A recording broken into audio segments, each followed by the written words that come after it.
స్వప్నంలో అంటే కలలో పరమేశ్వరుడు కనిపిస్తే ఏం జరుగుతుందో ఇప్పుడు చూస్తాం. స్వప్న శాస్త్రం ప్రకారం ఆ పరమేశ్వరుడు కలలో కనిపించడం సామాన్యమైన విషయం కాదు. మీరు ఎంతో అదృష్టం చేసుకుంటే తప్ప ఆ పరమేశ్వరుడు మీ కల్లోకి కనిపించడం జరగదు.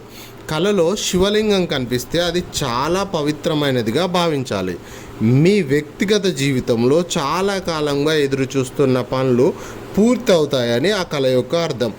ఒకవేళ కల్లో కనుక మీరు ఆ పరమేశ్వరునికి నీళ్ళతో అభిషేకం చేసినట్టు మీకు కలలో స్వప్నంలో వస్తే మీరు ఈ జన్మలో కానీ పూర్వజన్మలో కానీ చేసిన పాపం ఏదైతే ఉందో అది మీకు తీరిపోయిందని కళ యొక్క అర్థం. అదేవిధంగా స్వప్నశాస్త్రం ప్రకారం కలలో పరమేశ్వరునికి హారతిస్తున్నట్టు కల వస్తే మీరు మీ కుటుంబ సభ్యులు సుఖ సంతోషాలతో ఉంటారని దీని యొక్క అర్థం. అదేవిధంగా మీ ప్రేమ విషయాలు ఏవైతే ఉన్నాయో అవి త్వరలోనే నెరవేరుతాయని దీని యొక్క అర్థం. మీ ఫ్యామిలీలో అంటే మీ కుటుంబ సభ్యుల మధ్య శుభకార్యాలు జరుగుతాయని ఈ కళ యొక్క అర్థం.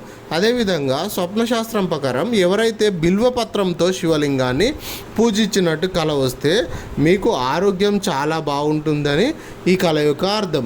అదేవిధంగా స్వప్నశాస్త్రం ప్రకారం చెడ్డ నీరుతో అభిషేకం చేసినట్టు మీకు కళ్ళు వస్తే లేదా విధంగా కొన్ని దుస్వప్నాలు అంటే చెడ్డ కళలు వచ్చినప్పుడు శివాలయంకు వెళ్ళి మనం శివాభిషేకం చేయించడం ద్వారా కానీ అర్చన చేయించడం ద్వారా కానీ ఆ కళల యొక్క తీవ్రతను తగ్గించుకోవచ్చు.